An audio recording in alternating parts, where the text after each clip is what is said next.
Planter à plat signifie qu'en fait, on fait généralement un petit poquet et on y place la bouture. La bouture va pousser normalement comme sur les autres types de labour, mais simplement le tubercule n'a pas suffisamment de volume de terre pour grossir et se déployer. Étant donné qu'en fait, sous acacia, le sol est durci.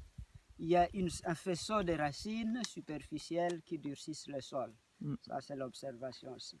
Donc, ça pourrait expliquer qu'à plat, on n'est pas du manioc de grand calibre.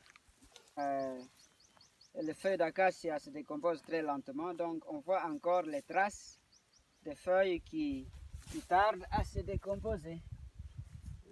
C'est ça qu'on voit, alors que sur l'autre demi-hectare, tout ceci a été brûlé et il ne resterait plus qu'un peu de cendre.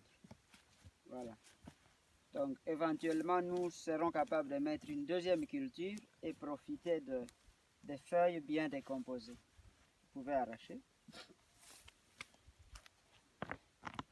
Et la récolte est facilitée par le fait que le manioc n'a pas beaucoup de résistance. Donc, sur Billon, c'est visiblement plus grand que quand on plante à plat ou quand on met sur des buttes.